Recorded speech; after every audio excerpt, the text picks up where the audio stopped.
is up, Internet? You may have the power, but you're too scared to use it. My name is Matthew Kroll. And let's fist the bad guys. My name is Shahir Dowd. And this is the only podcast about movies, specifically the film Masters of the Universe.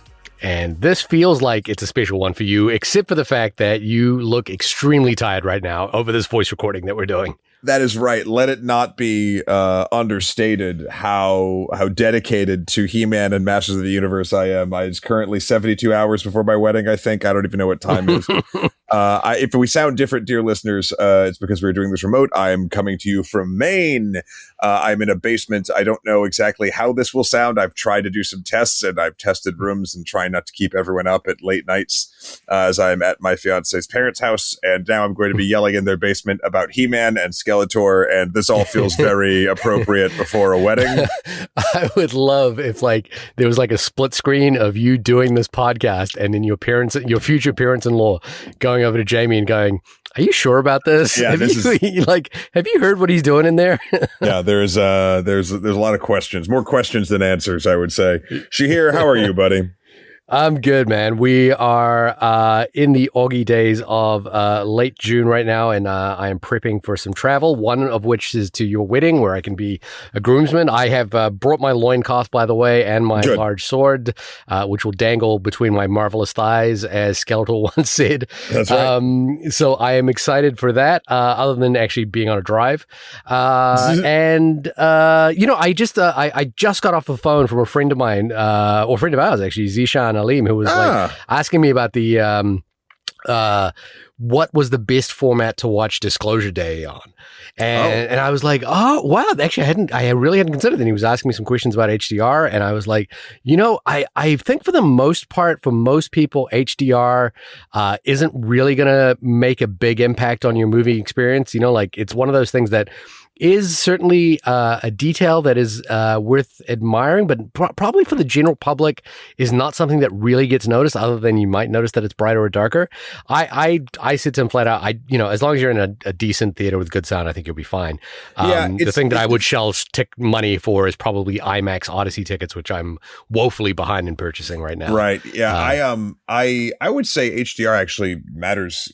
For me, and it's funny, it never mattered until I watched movies in it, and now it always matters. It's the same as going, back from an OLED screen or going back from a couple other things where it's oh, wait, no, I didn't care until I noticed, and now I noticed, so I care. So explain to the to listeners what.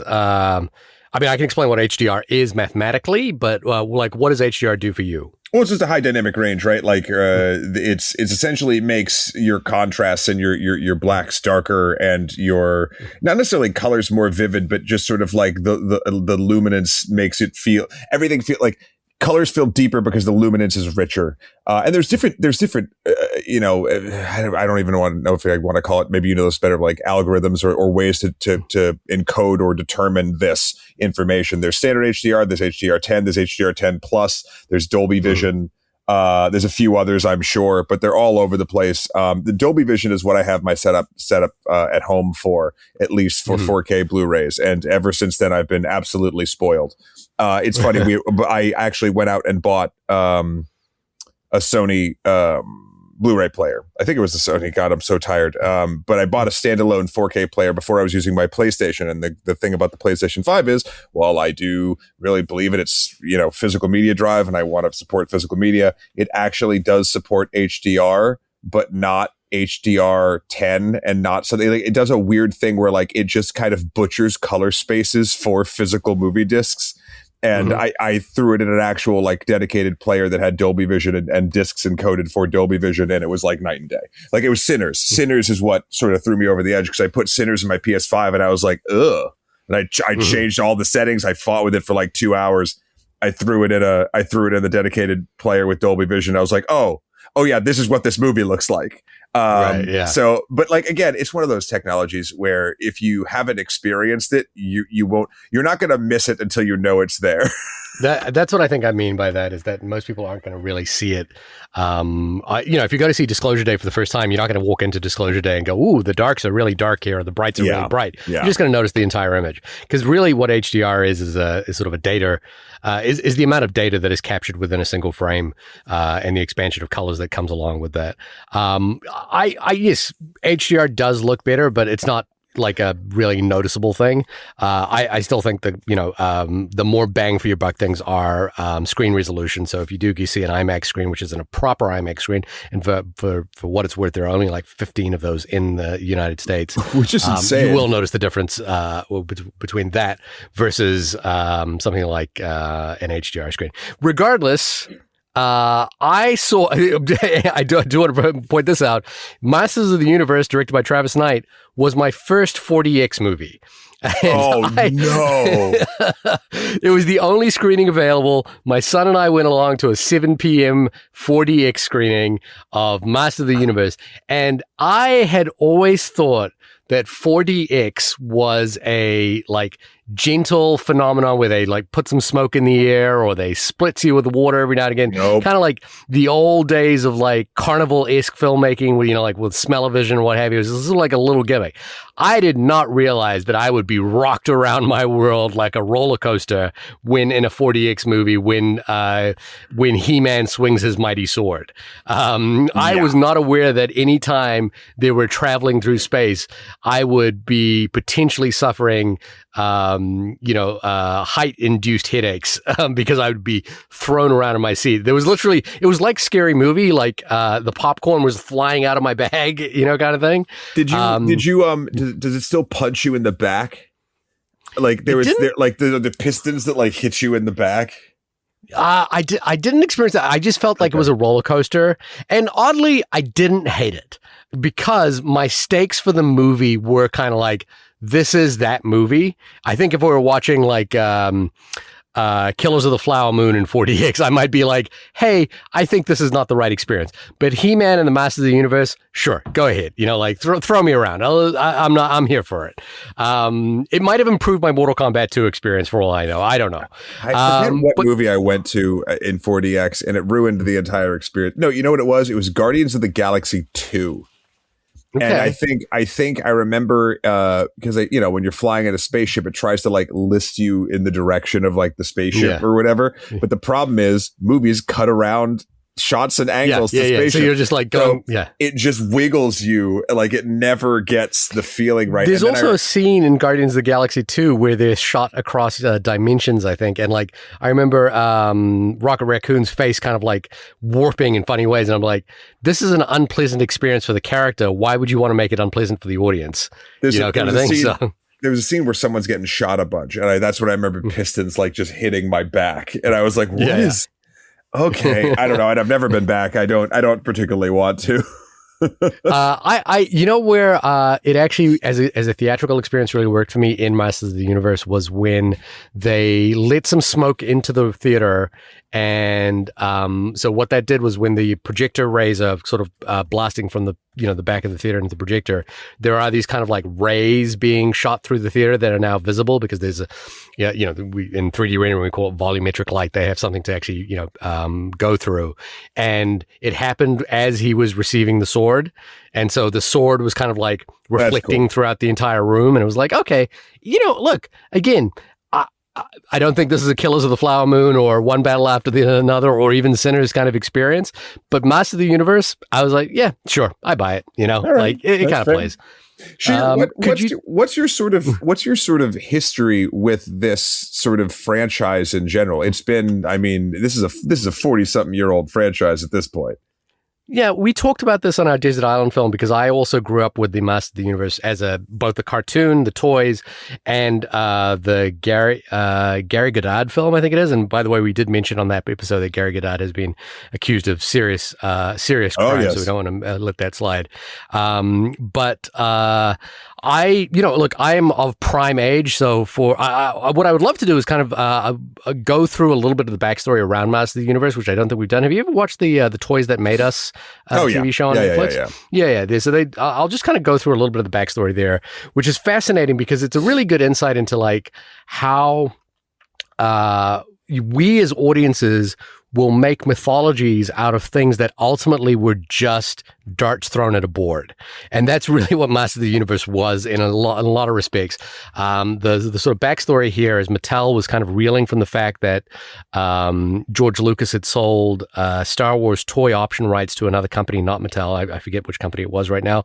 And they had made a fortune out of that toy line, and it really transformed the sort of toy line narrative kind of pipeline that they had. So Mattel, who had Barbie sort of traditionally in their wheelhouse, needed a kind of male-orientated figure that they wanted to kind of put out there, and they weren't sure how to do that. So again, please go watch The Toys That Made Us. But essentially, a bunch of designers at Mattel really focused, workshopped what is it that young male boys really respond to, and words like power and the idea of like claiming power were kind of big for them. The phrase "I have the power" literally came out of like a focus group with young boys for aged 5 to 10. And so the original maquettes for the He-Man toys were kind of built out of this idea that they wanted to build an over-exaggerated power fantasy for young boys. And they didn't really have a story around it. They kind of described the fact that, the Star Wars toys were all sort of this sort of like long, lanky figures.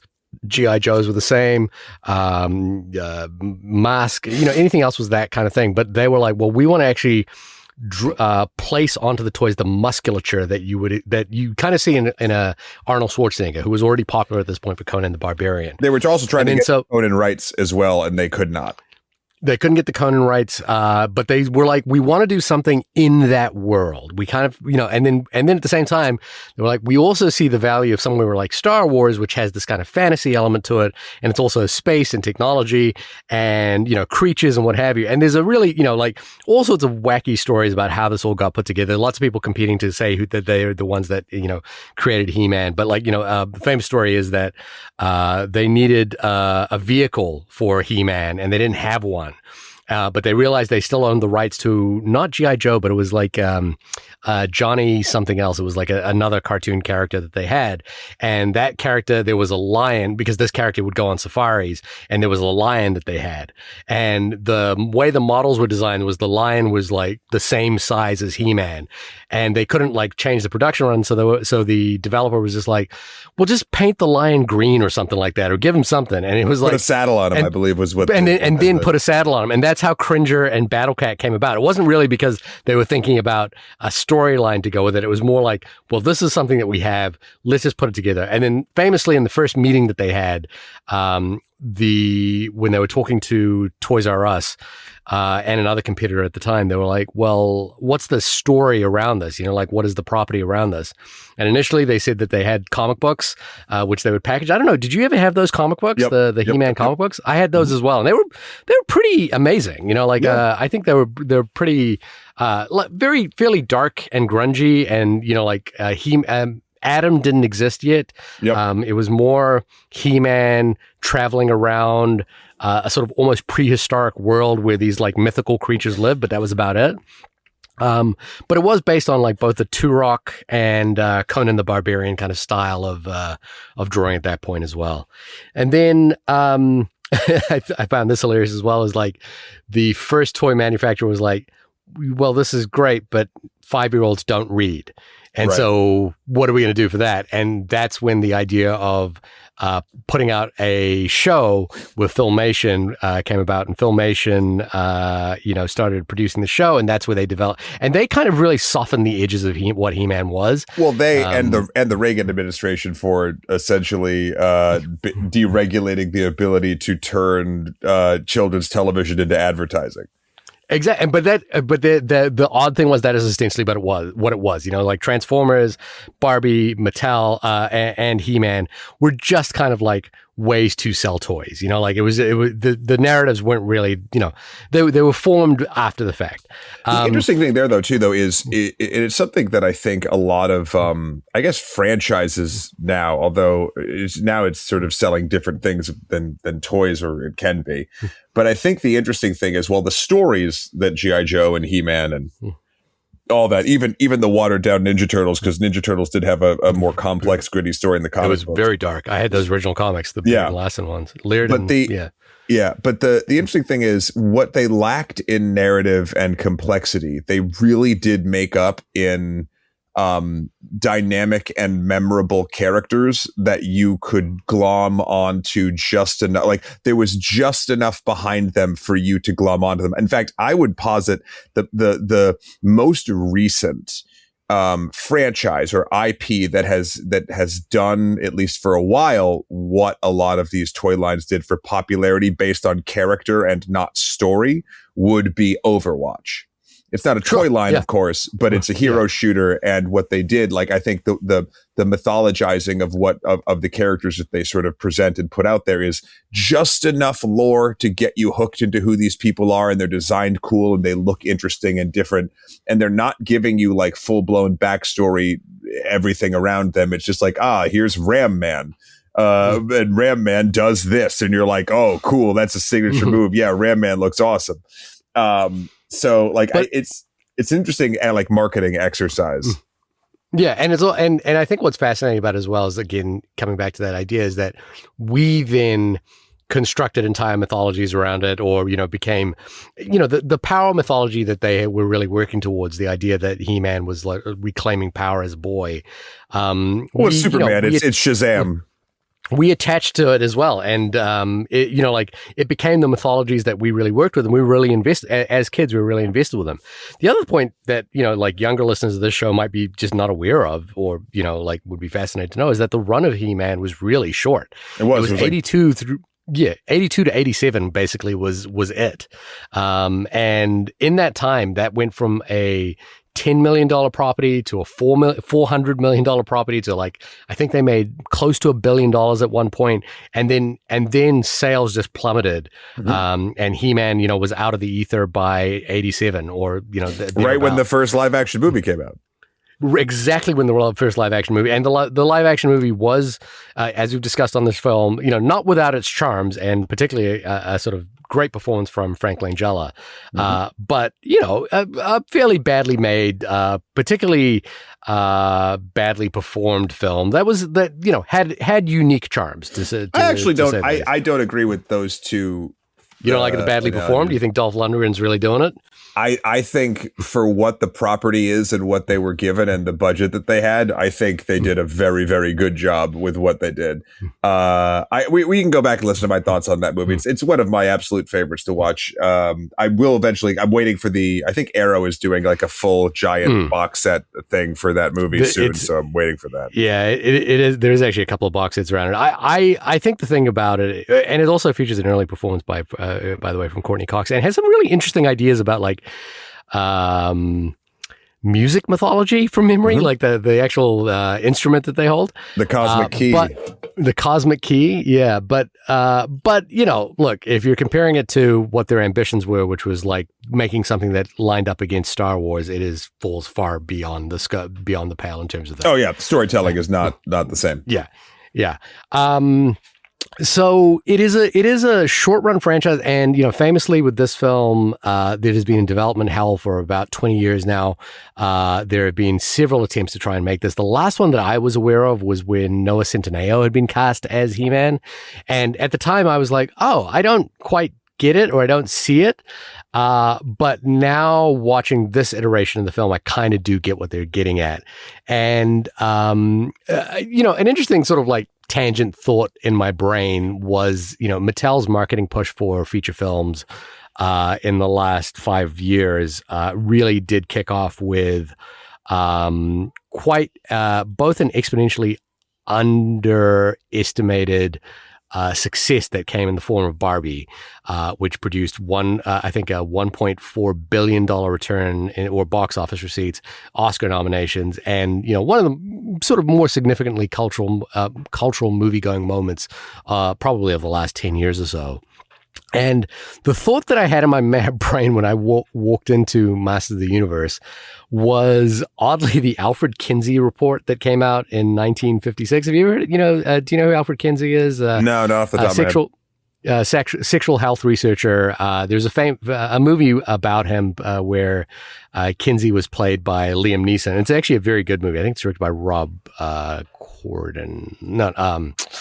I'm going blank on the director's name, but it's actually a pretty reasonable movie. And the famous story here is that Kinsey wrote a paper, a report on the effects of male sexuality, which was a huge phenomenon, huge success. Everyone wanted to know about it. Everyone was excited about it. Everyone wanted to it opened the door about people talking about sexuality and gender in wild ways. And then the following year, he wrote, about 4 years later, he wrote another report called the Sexual Lives of the Human Female, I think it was called. And it was the backlash was wild against it. Like, people were outraged that he would make such a thing. And I thought about Mattel when they were making this in terms of like, their two properties were really, this one's targeted to young girls and this one's targeted to young boys. Ultimately, they're kind of doing the same things, which is both movies are kind of exploring the element of play between the fantasy world of where the toys live and where we live in some way. This movie is doing that? Yeah, I think, yeah, in many ways, the way that Adam is actually referring to all the characters as characters that he imagined and drew and named as a child. Yeah, and then both movies do this thing about transporting them into the real world and coming back again. Well, I mean, I think there's a total difference there, because Barbie is like in Barbie Land, which is a land that is like essentially the psychological landscape of like people being played, like toys being played with, in a way where this is just another planet, right? Like this is, I mean, again, you could put them in, but you do see that like one is targeted towards boys specifically, and one is targeted towards girls specifically, right? I just don't see the toy, and Barbie is very toy centric. This movie, weirdly, even though they're trying to sell toys with it, is from a narrative perspective is not toy centric. And I think the thing for me there is the way that Adam, or the young Adam, kind of like hero worships or designs who these characters are in his mind based off of his childhood. Yeah, right? He's a kid. He's a kid. Yeah. And at any rate, the Kinsey analogy is just a loose way entry into this, because there was basically, what I'm saying is Mattel released two films, one for girls, one for boys. One was wildly successful and important and culturally significant. The other is Masters of the Universe, which came out this Friday. Matt, could you tell us what Travis Knight's Masters of the Universe is about? I sure can. The Internet Movie Database says that Masters of the Universe is the story of a young man on Earth discovers a fabulous secret legacy as the prince of an alien planet and must recover a magic sword and return home to protect his kingdom. A lot of ands in there. So this is a movie that came out, and I saw, I think, with our buddy Tash, who's been on the podcast a couple times for some episodes and some of the holiday episodes. Tash and I went at a 4 p.m. on a Thursday, I think it was. Maybe it was a Wednesday. I don't even remember. My favorite theater 1, Lincoln AMC. Weird thing happened though. Oddly, is a little bit of a tangent, but I went to like check my ticket, like scan my ticket to get in, and the AMC app was down for the first time ever. And it was due to apparently there was a huge error when the Supergirl tickets went like on sale early, and it was messed up for like 24 hours. So to the point where I go to that link at AMC enough where the ticket guy is like, "No, I know you." He's like, "You know your seat?" And I was like, "Yep." He's like, just go on. It was so fun, and I was like, "All right." It was a pretty full. Gave you a little pat on the butt as you walked past him. Yeah, it was pretty. What did you think of the movie? It's not great. I'd like to start with what I liked. Okay, sure. I think that it nails the visual aspects of what makes these characters really fun. I think every character in this movie looked immaculate, looked like an action figure come to life, even like in the same way that this is where I'll again, I don't think it's a narrative conceit, but I think from an art direction conceit, it's similar to Barbie in the sense of like they looked at the toys and tried to make humans look as much like the toys as possible. Trapjaw, one of the villains, it looks like I don't even know if I like his look, but he looks like the toy. And I was like, you made a human being look as much like Trapjaw as you possibly can. And that's like somewhat cool to me. I think, and I also, to be honest, I liked the color grade, even though I know they changed it like 100 times. I think just the oversaturated, like almost like what I imagine Flash Gordon would wish it could be if it was made in this time period kind of vibe for it. And I thought that the fight scenes, the actual like choreographed fight scenes and action set pieces were done really, really, really well. I had a blast when that was happening. Everything else, this isn't it. It's funny because I was like, okay, am I just like sore because like it's not like my He-Man or whatever? But like I was thinking about like, well, who is this movie truly, and I think the box office is sadly showing this, is made for me, right? It's made for men in their 40s. It's not made for young boys anymore. No, and like maybe it's like made for young boys who've grown up into. And then I was like, oh, well, maybe they're trying to take their like fathers to take their kids to it. But like even then, like she, this is not the kind of thing that kids I mean, how did your son react to this movie? Like, did he like it fine? I'm sure he thought it was okay. He thought it was okay, I think. And that's, the thing here is that there's no Bakes IP for him to like latch onto because he's not a He-Man watcher. Even though there are, He-Man shows right now. We actually watched an episode right before here of Revolutions, I think, which is the Revelations Kevin Smith one. There's two of them, Revelations and Revolutions. And we watched an episode of that, and then we also watched the Filmation episode, one of the early ones where Skeletor essentially invents a virus because Man-at-Arms has been like building a computer. I think he thinks, oh, these are the cartoons my dad watched as a kid. Just as like I would look at old cartoons that my dad were watching, go, well, that's his thing. I think he found it fine, but it's nothing for, he's not going out and buying He-Man toys after this or reading extended mythologies. And I think just before, as I sort of wrap up my first thoughts on it, I think I left the movie and I sat with it for a bit. I saw this like 5 days ago, and I think I'm not,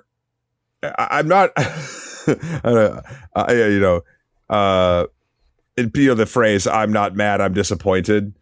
I think I'm the other way around. I think you're I'm not disappointed. You're mad? I'm mad. Like, okay. Because like this is interesting. They threw so much money at this thing. They failed, other than, in my opinion, we could talk, I'm curious what you thought. They failed, in my opinion, to land on anything in this film from an emotional standpoint whatsoever. You can't lean on IP because it's not a thing that kids are buying toys for, and the market for collectibles for men our age probably isn't as big as it used to be for He-Man. And you need to ground it in something that actually like connects with an audience, or it's not like the only thing this does truly is tries to find nostalgia points and point at it so hard and be like, look, you see, they're doing the thing. You see, they're doing that thing that was a meme that one time you saw. Oh, that's so funny that they're doing the meme. It's real people now. Did you notice it's real people now that they're doing the meme that you saw on the internet? It's like, yeah, I get it. It sucks. I think the actors, I've been watching a lot of behind the scenes stuff for it too. I think the actors really tried. I think that they had a lot of fun making it. It must have been fun to make it. It seems like they all like enjoyed themselves. You don't get a chance, I think, to do. I think another reason why I'm mad too here is like, there's not a lot of like giant, big budget, like a lot of practical effects and costumes and things in this like high fantasy, sci-fi, weird genre thing. And I liked the way that all of those things looked and played well together, but this thing has like I would be hard pressed to find a cohesive point to the movie. You could, and we'll talk a little bit more, and I want to sort of hear what you think about it, but like I have many, many, many issues with this. Right. I'll end on a good note. I think Skeletor looked really cool. I think Jared Leto is perfectly cast in this movie, to be honest with you. I think he absolutely nails it, which is an odd thing to say given critical response to Jared Leto of late has always been often met with, do we want this? But I watched it and I was like, I think he's kind of perfectly cast here, and I think he does exactly what the movie needs. And to that end, it's funny that you say that you're mad. Because my response is as in usual Matt and Shahir version, is the exact opposite, which is that I'm a little disappointed, but my expectations on this aren't that high. I'm very far grown out of this thing, so I'm not like watching this going, oh my God, he's saying the lines. It doesn't do anything for me. My expectations were very low going into this as well, which is. But at the same time, I actually watched it and I'm not mad at this because, in a way, it kind of articulated the distinction between this and Mortal Kombat 2 for me, where the thing I wanted from Mortal Kombat 2 was a Kano in every scene where, there's a character who really understands what kind of movie they're in and really plays to that kind of movie. And I found that actually for the most part, Idris Elba, Nicholas, let me just pull it up. Nicholas Galazzine and Camila Mendes. Yeah. I think, and Camila Mendes, really understood what kind of movie they're in. And the odd thing about it is, we're not that far removed from it, but this movie does feel oddly very 2015. And the movie that I think it's really modeled around is Thor Ragnarok in terms of both the comedy, the sense, the timing, the color.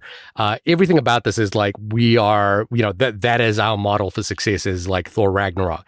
And in that respect, I don't think it misses the mark entirely. I think fundamentally, unlike Barbie, it is very unclear what this movie is trying to do. It has got several different lanes that it's trying to pick between. At some point, it is trying to be sentimental about the nature of relationships between fathers and their sons. At other times, it is about the sort of yearning for nostalgia, just both in the actual execution of the story, but also in the way that Adam's character is yearning for this time that has also gone away. It is in other places kind of just like a Taika Waititi-esque comedy about people who are fundamentally misunderstanding each other and playing to it in sort of ridiculous ways. I think, again, and Skeletor really works on this level. There are moments when this movie really fires on all cylinders, particularly the scene in which Skeletor kind of takes Adam back through his failed life in humanity on Earth. I was like, this scene is fantastic. This is just, I think this is really working. And again, Skeletor is really killing it. His when he walks into HR and he's like, what even is this place? I was like, yeah, this is great. But then there are other times in this movie, which is takes place in a similar scene, which is where they introduce Dolph Lundgren. And it's the movie lands like a lead brick, it really is so what are we doing here? That's kind of my point. The Dolph Lundgren moment is a perfect encapsulation of this movie constantly trying to swing for a nostalgia bait for fans and doing something where you almost get it, where you almost get the thing, and then they just either beat it to death or rip it away from you or fuck it up in some other way. And because I'll tell you, that scene went on way too fucking long. Oh, it's too long. And also who is that for? You know what I mean? Well, it's for me. It's that's the thing, Shahir. It's specifically you. It's supposed to be for me, and they misread the situation so much. I was so pissed off. And then when Dolph Lundgren finally says "Good Journey," which is the thing that they say in that movie, I was actually it should have been a sentence and just that and the end, because that kind of got me. But the rest of it made no narrative sense at all. Why they're even speaking. In Ang Lee's Hulk, they have Lou Ferrigno in the film playing a security guard, and he just kind of you just see him in the background. He wanders in, says one line, and leaves. That's it. That's the whole movie. They have 5 dialogue lines back and forth. Yeah, watching this movie with that scene with my son, who has no idea about who Dolph Lundgren is, what that other movie is, why this would be interesting, and feeling like it's going on for 10 minutes, even though it's only a couple of minutes, is a real exercise in finding the audience for that. Because that was a moment where I was like, I don't know. I don't know how many people in this audience that I'm sitting with are even fans of that movie or even know that it even exists. Yeah. And even if they did, I still think, like you and me, it lands like a lead brick. But then there are other times when Evil Lynn is in the movie and her interactions with Skeletor, where, he's clearly not the maniacal evil overlord that he thinks he is, but he's actually just this creepy little stinker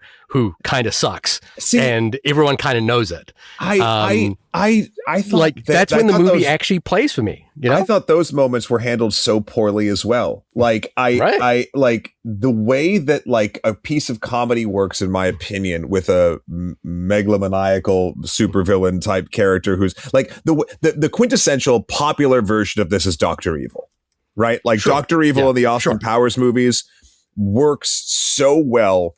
The timing is immaculate. The jokes are clean. They don't overstay their welcome.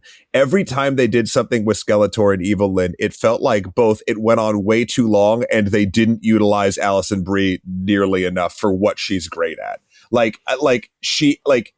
She's trying so hard to do some heavy lifting, but they don't give her time or room to do anything. Like the moment that I was like, oh, you don't understand how comedy with like villains works is essentially that moment in the beginning when Skeletor gives his speech and raises his fist and laughs. And then they like pause on it. And it's like, oh, that was like the way that joke is structured and the way that the script works. He's standing there and they're all standing like da da da. And then he gets mad at them, right? For not. Yeah. For this is the thing I don't understand. He should be mad, like the way that would work with the way that the characters are going on. He should be mad at essentially the camera or the thing that is showing this, because like, why would he be mad at the end of his thing? Why wouldn't he just go back to his existence? I mean, doesn't he say that this is the crescendo, and I need you to come in at this moment? No, he doesn't invite them. He doesn't invite them to come in. He's asking Evil Lyn to kind of begin her kind of follow through when he's at the crescendo of his laugh. No, and she doesn't, and so he's being left out to dry. That's the comedy, right? Like I'm not saying it's a great setup. I'm just saying that's what the comedy is. I didn't get that at all. I got it like it was hanging in a moment where the characters are all looking at him and being like, yeah, and then like nothing happens, and then he's mad at them, even though like if the camera cut away, that like I don't know. And I'm sorry if I'm not being completely cognizant right now because I'm working off of like 3 hours of sleep. But like if you go back and watch, say, an original Austin Powers, you see tons of comedy like in that vein that just fucking clicks. And here it showed like a real, I personally think, like misunderstanding of how comedy of that ilk works. And it's doing an impression of those things and not sticking the landing. I think it sticks the landing in the moments, like you said, where it's doing something a little bit weirder and like a little bit more modern, I would say, which is like when Skeletor's going through the past and he ends up in HR and like that sort of stuff did work. And Skeletor's walking around in a suit and tie, you know, like or when he's in the gym in the purple Nike swoosh, I was like, yeah, that's good. Can we talk about the Nike swoosh? What? Can we talk about the Nike swoosh? Sure. In regards to, do you know who Travis Knight is? No. I mean, I know he's the director of this movie, but I don't know what the Nike tie. Oh, okay. Well, let's go back through some chili tea history, my man, because Travis Knight is a fascinating figure.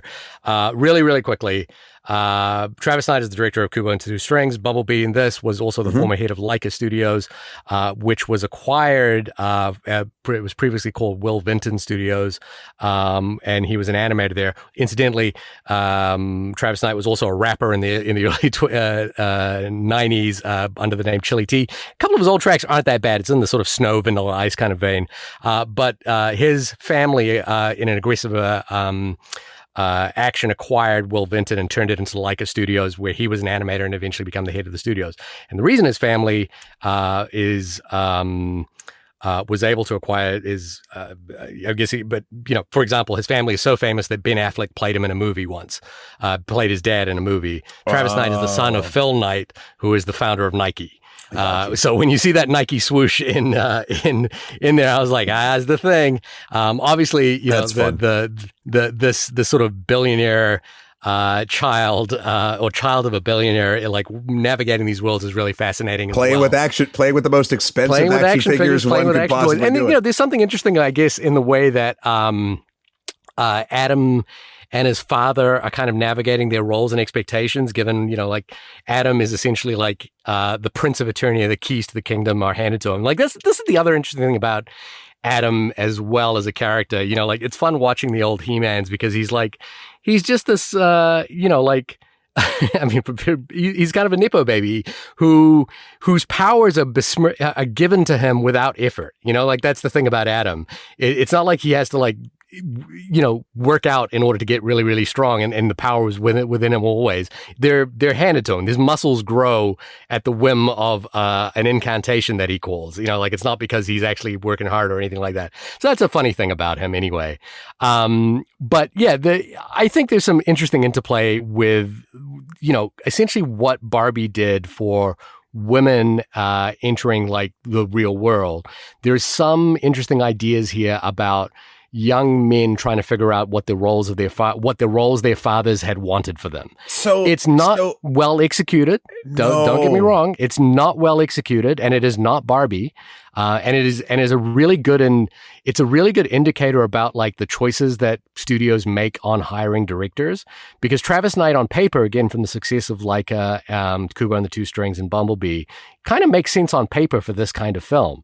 Greta Gerwig is a much bigger swing for what Barbie ends up being, but oddly understands that character and that franchise and the mechanics of that IP better than anybody else. Well, she understood what Barbie was both back in the day and what Barbie would be considered in 2024, whatever it came out. Yeah.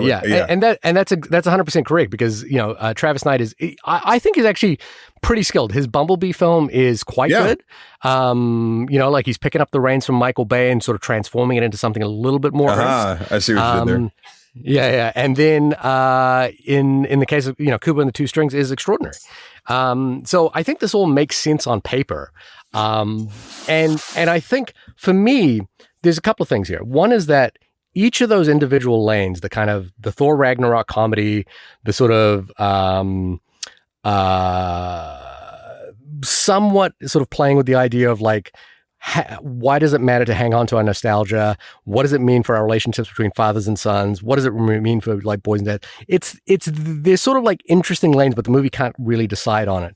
And then the other final thing that I think, you know, actually kind of works in favor of the movie is how like gloriously campy it is, and how like it leans into kind of the gay iconography of He-Man in many ways, you know, like the famous Four Non-Blondes video that, you know, if you go look online, there's a 10-hour loop of He-Man played to Four Non-Blondes, and the movie like really acknowledges that by playing Four Non-Blondes in this as well. And I think in the worst type of needle drop, too quick, too that plays it in a moment. It's literally him trying to figure out what's going on. And a car pulls up playing the song, and then instantly like Beastman attacks the car, and then a different needle drop hits. And I'm like, what is this movie doing? Like, like I said, I don't think it ever settles on a lane, but I think for me, there were moments where I was like, I can see what this movie is trying to do, and I can see where this movie is trying to get to. I'll tell you, unfortunately, it doesn't end up getting much of anywhere. I never thought. But just to finish this up, like unlike Mortal Kombat 2, which I was like, I don't know where this is going or what this is trying to do, and I'm just not enjoying any of this. I was like, there's enough of stuff in here where you can see what the darts that were hitting the board were, that I was like, okay, I'll kind of go along with what this is. And I think there are moments here that are kind of playing okay. Again, not a home run by any stretch of the imagination. Not a movie that I would like go out of my way to recommend to anyone. But I was like, but then the other thing was like, there are like the floor for this, or the ceiling for this is so low in terms of like, what is the best He-Man version? Like, what is the best He-Man? Like, what is the potential for a He-Man story? So I go back to a lot of different things. First and foremost, it's so funny we were talking about He-Man's origin being essentially toys for children, which a cartoon is grandiose product placement, right? Yeah. I never thought that a He-Man movie's egregious product placement would piss me off. And yet every time there was a Coca-Cola in this thing, of which there were many, the labels were right up. I watched it. The label moved when he's on the date. The label of where the Coke bottle, like, we're depending on where the camera is, and he doesn't pick it up. Yeah. Right. And then I think where I finally was like, oh, this movie is trash, is the Amazon truck hits Beastman. The Amazon truck, and this is an Amazon studio movie. And I was like, you fucks have no self-restraint. And like the thing about, let's going back to sort of what the movie is about, what's going on. It flounders every piece of storytelling it tries to build. So the beginning, when he's a kid, right? His father comes out and basically don't understand. Yeah, like he like father comes out and is like cruel and like tries to humiliate him into like being more manly, and Man at Arms kind of stands up for him or whatever. But then the message at the end of the movie is the father never wanted him to be a man like that. Is like, yes, you fucking did. We just watched and also, you do that. The moral of the movie is to be the man. You know what I mean? Like, and also, he beats up. And that's the other thing. It literally is like, well, the narrative is telling you out of both sides of its mouth, might doesn't make right. Oh, wait, yes, might makes right. It cannot decide on a lane, and it consistently like changes characters' concepts and ideas of what is correct behavior of essentially masculinity and what isn't. Like, it's funny because like, at one moment, it's telling you like the real power comes from like wanting to protect people and being kind and whatever. The next minute, it's all about like, well, that didn't work, so let's punch him in the face. The next, like, and then there's trying to like be like, it's you discover who you are and like that's okay. And then the next minute, it's essentially doing kind of glorified gay jokes, and you're like, okay, cool, man. The basically this movie has, I think why it fails for me completely is it has no like, and you know what it is here, I could wrap it up in a neat little bow. It's the fucking Amazon truck. It does not understand this. This movie does not understand why it exists other than for product placement. And what's interesting is the world is not in a place for us to fill in the gaps this time. Like, it's just not like the kids aren't doing it here. There's other stuff going on, and it like you're taking something that essentially a community made special, and you are just holding up a mirror to specific moments of that and hoping it's enough, and it's not. Like, it's I will 100% agree that the fact that Obsession is like destroying the box office right now, and this is a movie that kind of has a 2015 playbook in its hand, and will not make, will in no way excite the public in the same way that Obsession is exciting the public, or even Backrooms at this point as well.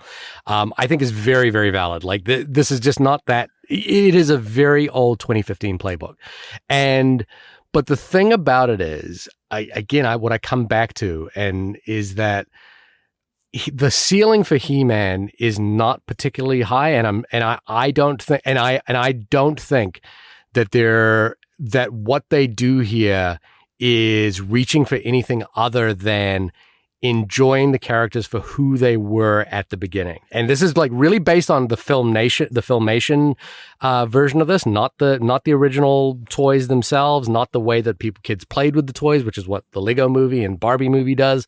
It is really that very campy and now, like recoded queer show He-Man and the Masters of the Universe. And I think like, the fact that, there's Fisto jokes in here and, give him head Ram Man, and the entire ending of it is really campy in the way, which is that I think everyone is in on the joke, and I actually enjoyed the joke. And I think, again, coming back to Mortal Kombat 2 a little bit here, this is a movie that gives me more of the joke than most other things. Now, as I say, not going to go to bat for this movie in terms of like sending people to go to the theater to go see it, but I did not dislike the experience of watching it, and I don't think the people who made this were aiming for something bigger and missing. I think this is the aim that they had, and it is. I could see the point of it being is, I could see this coming out in 2015 and playing as a B-side to Thor Ragnarok and probably playing okay. We're not in that space anymore. We're not in that world, and I don't think that there is that kind of place for it. But again, I think for what it is trying to achieve, it kind of gets there. That's not a high ceiling at all.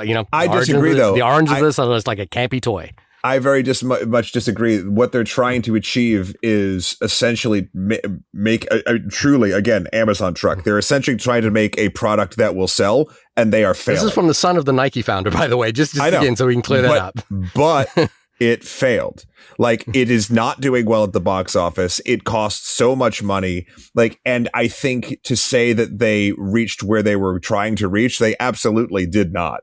Like, I think that I think this is a movie, to your point from before, that was been in development hell for 20 years. I think this script has probably been ripped apart and put back together multiple times, which is probably why the messaging that we're having, we think is like confusing about what the fuck is this thing trying to say.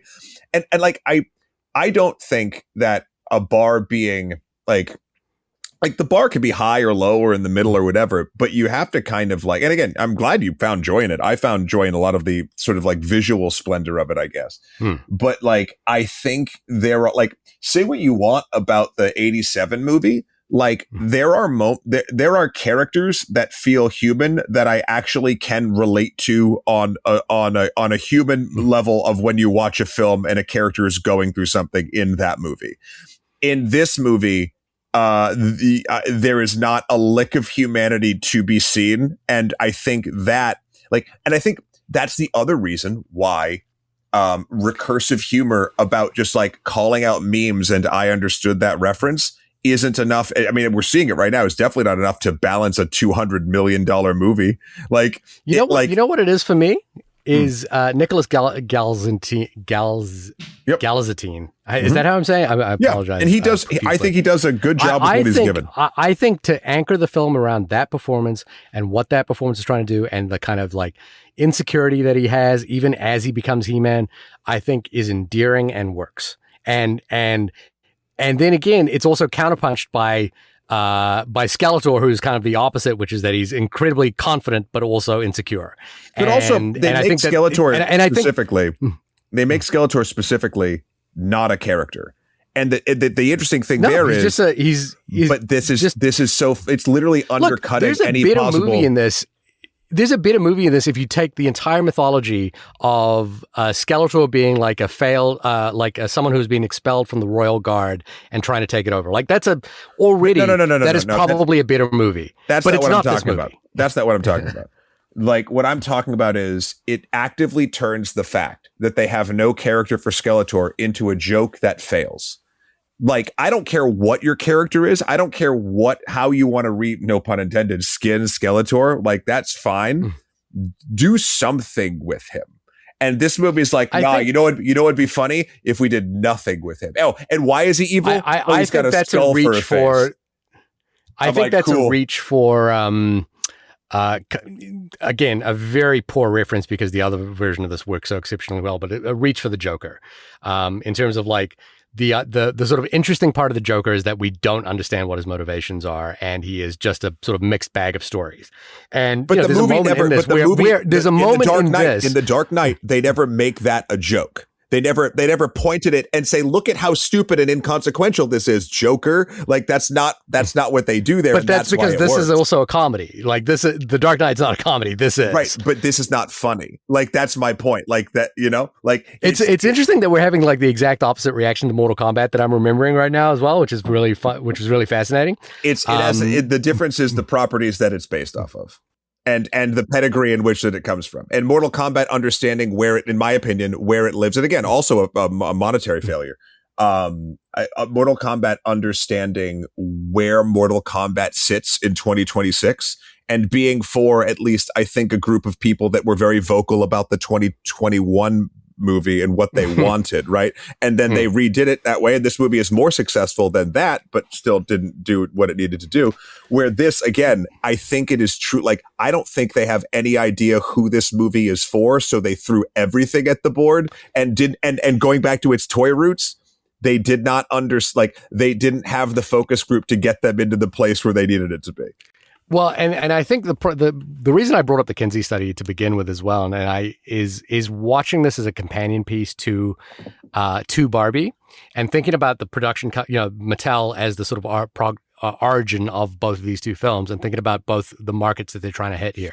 This is sort of interesting exercise we always do when we're talking about comedy and we're writing, comedy scripts or what have you, when you're like trying to, there's a distinction that you make between how, essentially like comedy is in many ways how you can humiliate a person, like how you can humiliate a character.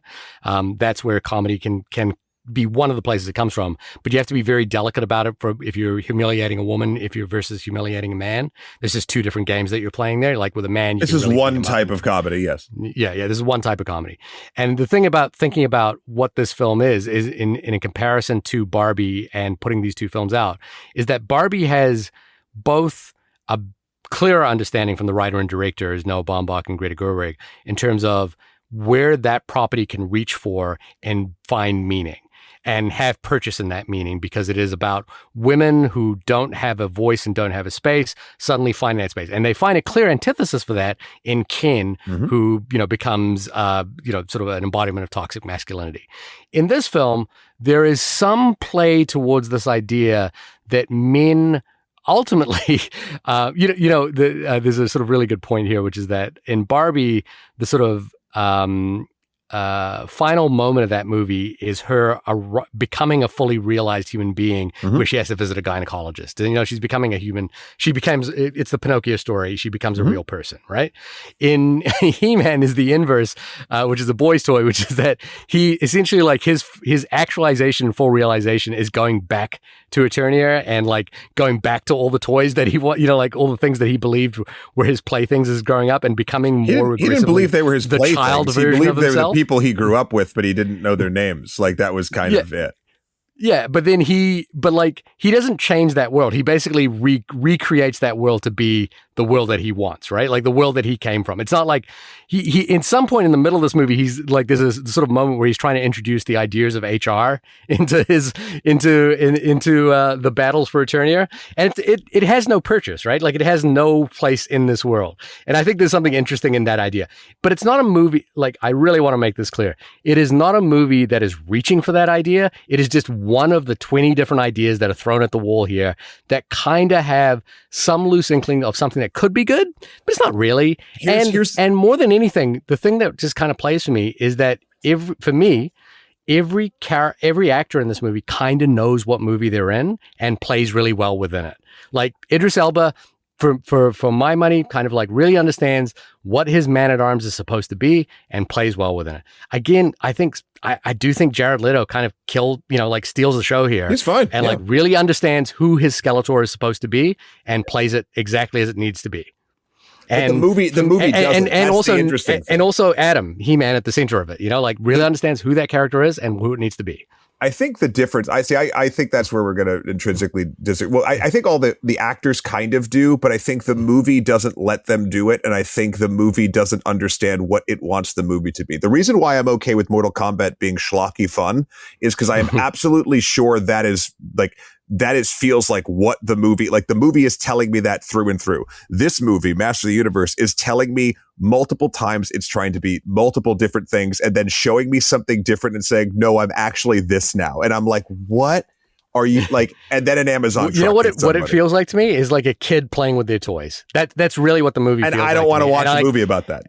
And I was like, look, my point is, I'm not mad. I'm not mad at it. I'm like, are you disappointed or No, I'm not disappointed, not mad, just very indifferent. And again, I'm not going to send anyone to go see this movie. I'm not going to be like, this is a must thing. You must, you have to go spend your time and your money at this.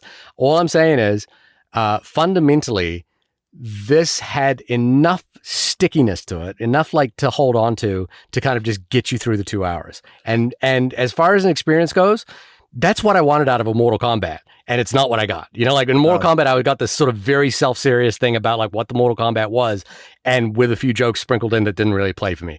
In this, I was like, look, nobody's really sure what this thing is, and it is a mishmash of a bunch of stuff, and none of it totally works. And again, interestingly, it is fascinating to think of this as a companion piece to Barbie, and it was really fascinating to watch.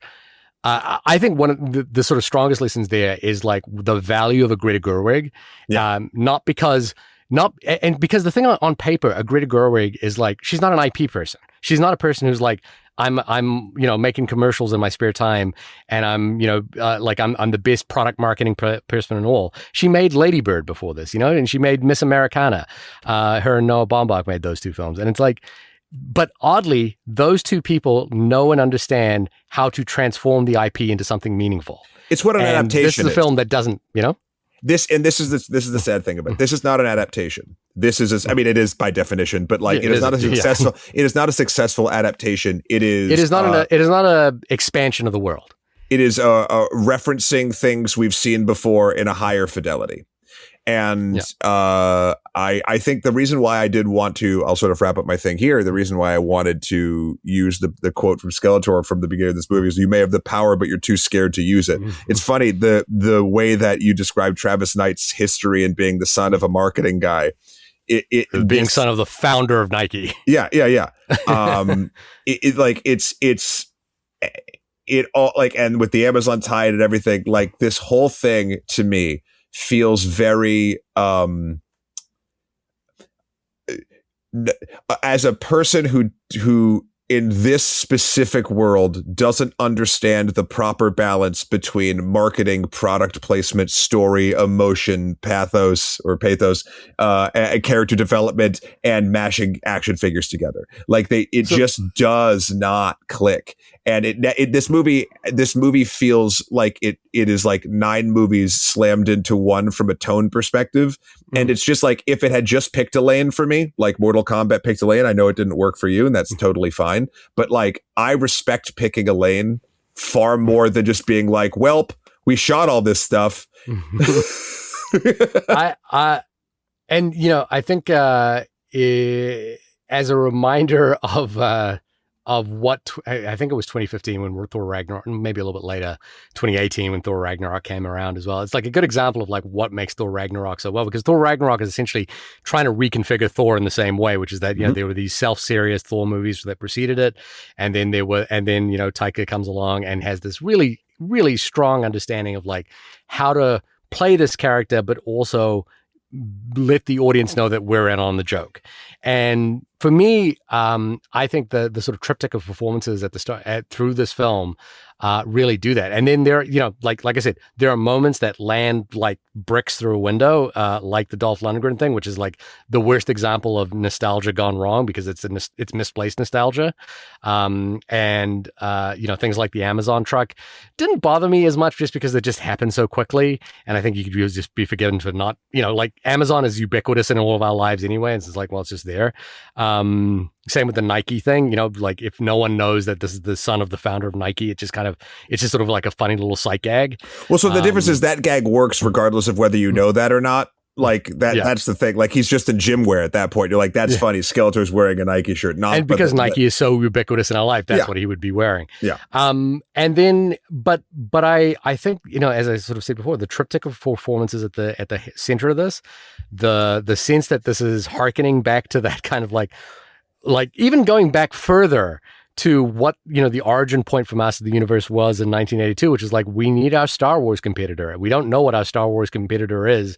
Let's throw some things at the wall here and just see what lands. And what's strange about it is they initially tried to do something very dark, very gritty, like built on the Conan the Barbarian style, but then found as they did the Filmation thing that it was like this campy, silly thing that like found an audience and found purchase in the fact that like, it's very well read as queer coded now, and is like fun to read as queer coded, and is like, it's actually like works in that way as well. And I think the fact that the movie ostensibly tries a bunch of this stuff and, like I say, doesn't stick the landing on any of it, but ultimately has more, for me, interesting ideas at the heart of it that it could go down. I find that read shocking that it has interesting ideas. It literally points to every other idea that's been He-Man, doesn't connect or commit to any of them. And like, do you remember that? Do you remember that idea about He-Man? We did it too. Look over here. Oh, now we're going to change. And I'm like,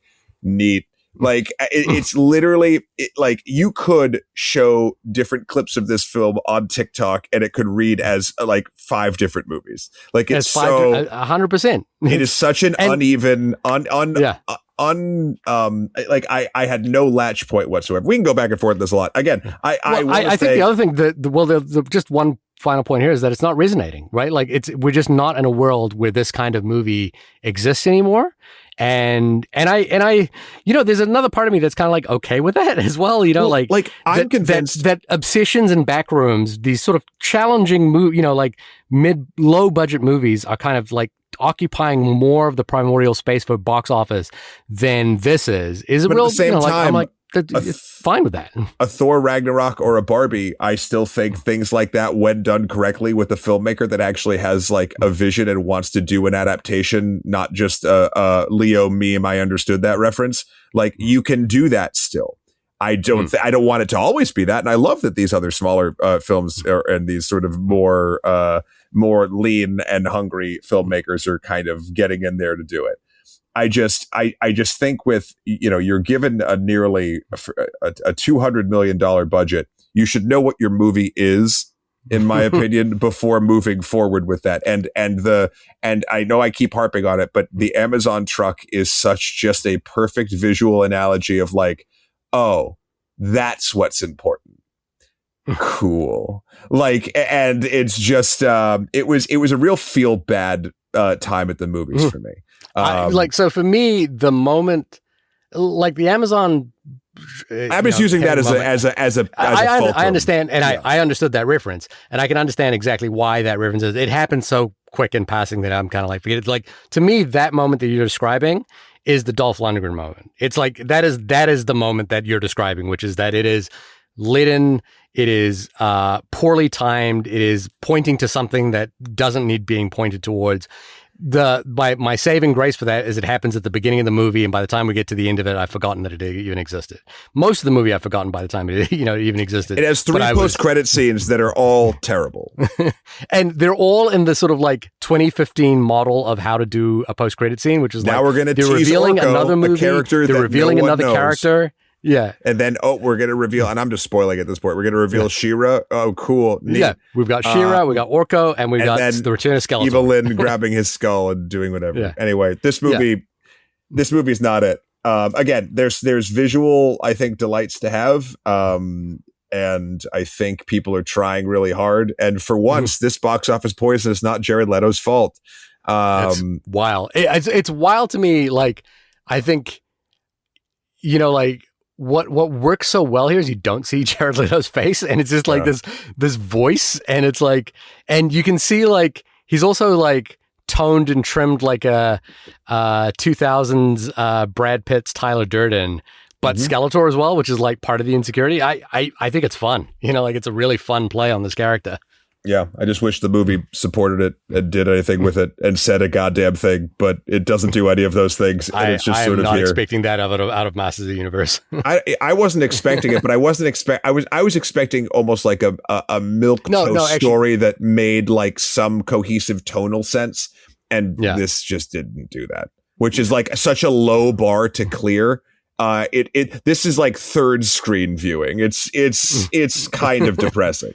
But anyway, this has been the only podcast about the film Masters of the Universe. Shahir, when you are not putting your hands on your hips and doing a giant belly laugh for 18 seconds, referencing yet another meme, where can folks find you? You can find me transforming from my pink overshirt into my loincloth fur cover at my website, suvanova.com. That's SUVANOVA. Matt, when you are laughing, you had me laughing maniacally. When you are painting your face a sad yellow so you can walk down the street in your purple Skeletor outfit, where can people find you? You can find me running into a mirror, sticking my arm out and punching it to break it and get away over at my website, Extra Credits and Extra History. Extra Credits, we just released our History of the Xbox, a 25-year retrospective. I'm very proud of it. Please go check that out. There's Xbox had a big conference this week and did some moves in the right direction, and I'm hoping that they kind of get their act together. We will see. And then on Extra History, we just released our Complete on the Empire of Brazil. It's about 60 minutes long, fascinating story of that location, and then the founding of the time period. And then also we have, by the time this drops, the Saturday we'll be doing an episode on Audie Murphy, which actually was written by Izzy, our friend of the show from Be Kind Rewind. It's on Audie Murphy. It's a superstar soldier who essentially was a hero of World War II and went on to be an actor in many Hollywood movies, including one that was a story of his own life that was very painful and dark. It's a fascinating look at sort of a combination of World War II history and Hollywood history. So it is a phenomenal. If you like this show, you'll probably like that episode too. Next week, I think, is Disclosure Day. I think it is time for us to make an official Disclosure Day commitment right now, because Spielberg has a new movie out, which is a pretty exciting day. Anytime Spielberg's got something out, I think we should all be lining up and happy to be at the movie theater. There's a wonderful piece, by the way. I can't remember the writer's name off the top of my head, but it was in New York Times about Spielberg this week. It was in the Sunday paper, a long extended interview with him where they talk about the fact Spielberg has moved to New York recently and lives and wanders around in New York City, That's so funny. which is really wonderful to hear. And he seems, my favorite excerpt from that was that they were ordering food and they were initially going to order some chicken or a steak or something like that. But at some point, the interviewer said, I'm going to get calf liver instead. And Spielberg was like, oh, I want that as well. And they were both like talking about the fact that they like food that reminds you once you've eaten it what it was. So like they like food with a little bit of stank in it, which I just thought was like a little funny detail about Steven Spielberg I hadn't considered before, is that he likes stinky cheese and he likes stinky food. Well, there we go. Let's see if the movie lives up to that smell palette you just see if it's got any rotten tomatoes in it or not. Yeah. All right, everybody. We'll talk at you next week. Bye, everyone. Bye.